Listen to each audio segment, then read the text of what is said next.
ভৌমিক স্বীকার করবে তো সবটা? ভয় পাস না শ্যামলী, ঠিক স্বীকার করবে।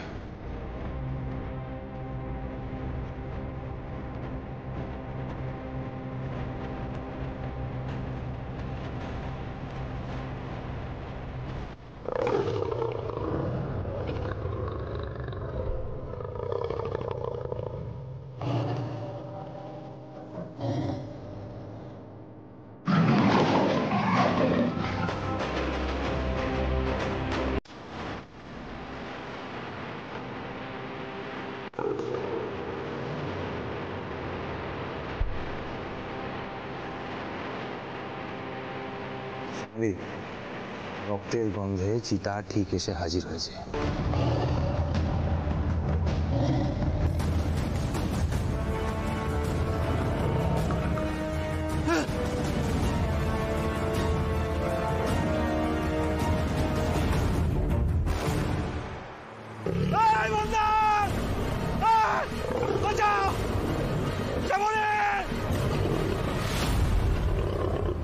বারবার বলছি, এখনো সময় আছে, স্বীকার করে নে,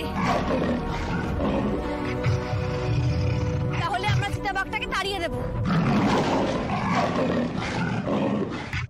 আর যদি স্বীকার না করিস তাহলে যা, চিতার পেটে যা, কিছু করার নেই।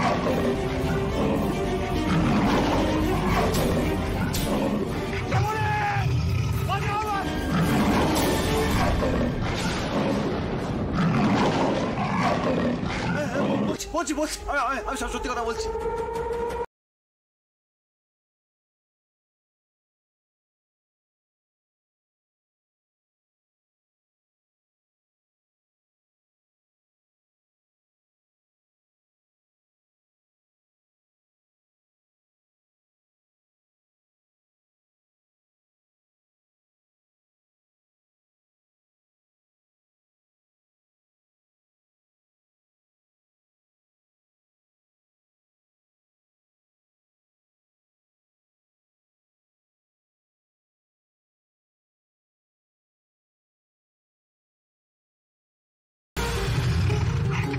বাঁচাও বাঁচাও,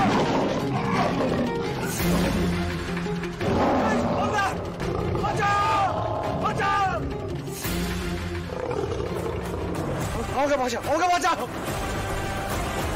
এই মমতাজ, এবার তাড়াই চিতাকে।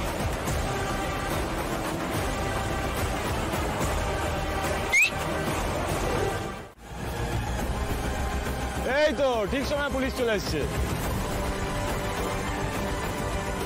আসুন অফিসার আসুন, এই যে কালপিট ধরে নিয়ে যান।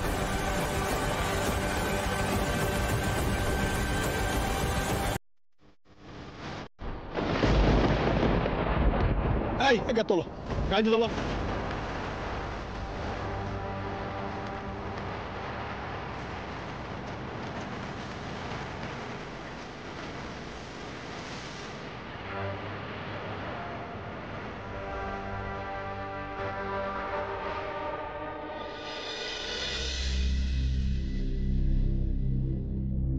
তাহলে শুভ কাজ সম্পন্ন হলো। হ্যাঁ,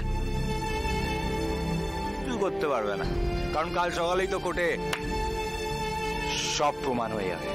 কি শ্যামলী, তাই তো? ঠিক বলেছিস মহেশ, আর কাল সকালেই স্যারকে বাড়ি নিয়ে যাব। জয় মহেশ্বর। জয় মহেশ্বর।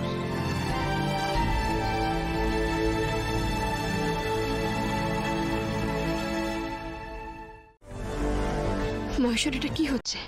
সমস্ত কিছু যে ঘেটে যাচ্ছে। এত কষ্ট করে প্রমাণ জোগাড় করলাম, তাও কি স্যারকে ছাড়িয়ে নিয়ে যেতে পারবো না?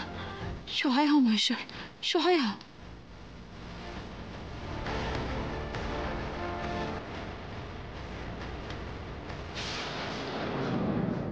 কেন পালিয়েছিলেন আপনি সেদিন? অরুণাভ ভৌমিককে কেন ভয় দেখিয়েছিলেন বলুন? তোর কি করতাম, আর অন্য কোনো উপায় তো ছিল না।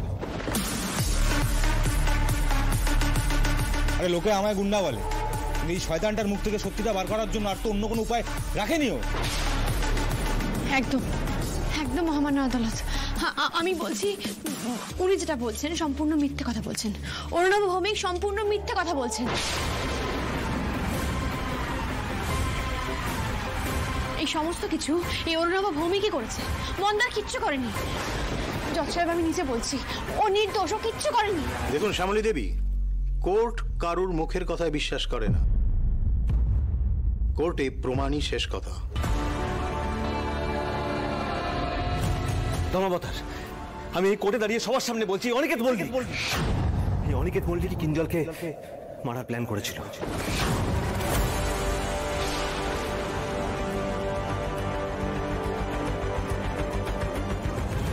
আর এই মন্দারকে দিয়ে সায়ন্তনকে খুন করা হয়েছে।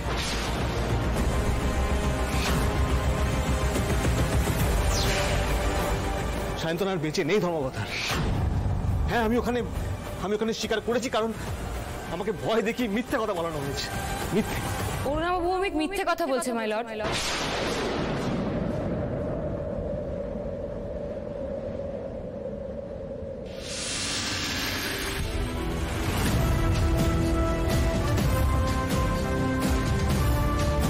রোহিণী দিদি একদম ঠিক সময় এসে গেছে বাবা।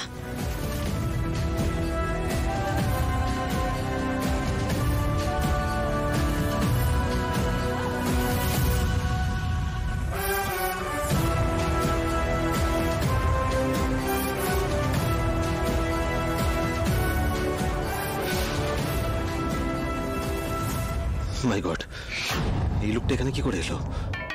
এবার কি হবে? ও কি সব বলে দিয়েছে নাকি? এত দূর বেঁচে এসে আমি ফেসে যাব।